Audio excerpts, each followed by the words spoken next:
বাসায় বুড়া বাবা মা অবুঝ সন্তান রেখে আসছি। হাদিস শিখিয়ে দিয়ে গেছে যে আল্লাহর জিম্মায় সংসার বাচ্চা কাচ্চা ফেলে রেখে এসে রাজপথে কিভাবে বসে থাকতে হয়। ক্যামেরার সামনে তিনি কোনোদিন আসেননি। পাড়ার মানুষও খুব একটা দেখেনি তাকে।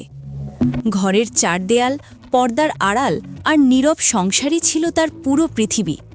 কিন্তু আজ সেই নারীই বসে আছেন রাজপথে, খোলা আকাশের নিচে মানুষের ভিড়ে, হাতে একটি ছোট প্ল্যাকার্ড। তাতে স্পষ্ট অক্ষরে লেখা, শহীদ উসমান হাদির হত্যার বিচার চাই। দৃশ্যটি সাধারণ কোনো দৃশ্য নয়, এটা এক নারীর ভাঙা জীবনের গল্প, এক পরিবারের অপূর্ণ অপেক্ষার গল্প, আর ন্যায় বিচারের জন্য এক নীরব প্রতিবাদ। উসমান হাদি বেঁচে থাকতে তার স্ত্রীকে কখনো জনসম্মুখে আসতে হয়নি। ঘর থেকে বের হওয়া তো দূরের কথা, ক্যামেরার সামনে দাঁড়ানোর কথাও কেউ ভাবেনি। সংসার, স্বামী আর পরিবার নিয়েই ছিল তার জীবন। পর্দার আড়ালেই তিনি ছিলেন স্বাচ্ছন্দ্যে, নিরাপদে।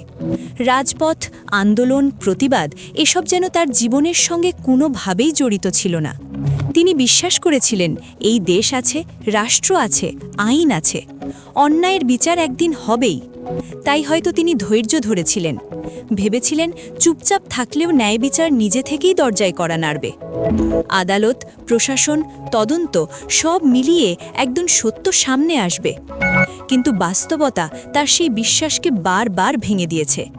দিন গেছে, তারপর সপ্তাহ গেছে, মাসও পেরিয়ে গেছে, তবুও বিচার আসেনি। ইতোমধ্যে 50 দিন পার হয়ে গেছে।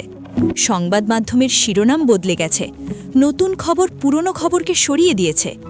ধীরে ধীরে উসমান হাদির নাম হারিয়ে যাচ্ছে আলোচনার তালিকা থেকে। মানুষ ব্যস্ত হয়ে পড়েছে অন্য ঘটনায়, অন্য খবরে, যেন সবকিছু খুব দ্রুত ভুলে যাচ্ছে চারপাশ। কিন্তু একজন মানুষ ভুলতে পারেননি, তিনি তার স্ত্রী। স্বামীর স্মৃতি, শেষ কথোপকথন, অসমাপ্ত স্বপ্ন সব কিছু তাকে প্রতিদিন মনে করিয়ে দেয়, বিচার এখনো হয়নি। প্রতিটি সকাল তার জন্য নতুন করে অপেক্ষা, প্রতিটি রাত দীর্ঘ এক হতাশা। ঘরের ভেতরে বসে আর ধৈর্য ধরতে পারেননি তিনি। শেষ পর্যন্ত তিনি সিদ্ধান্ত নিয়েছেন, নীরব থাকলে হবে না। তাই ঘরের চার দেয়াল ছেড়ে তিনি নেমে এসেছেন রাজপথে।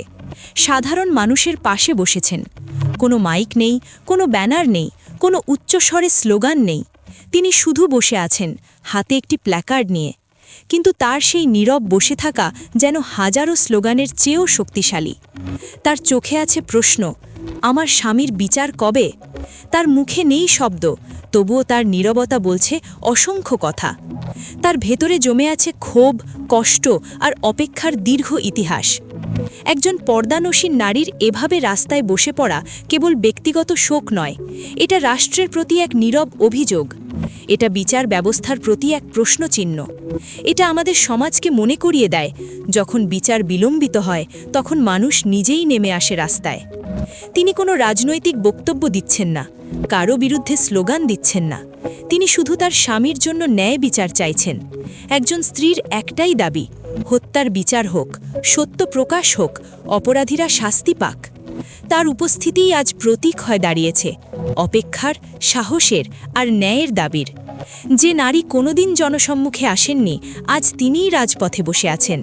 কারণ তিনি আর কিচ্ছু চান না, শুধু একটি কথা বলতে চান, শহীদ উসমান হাদির হত্যার বিচার চাই।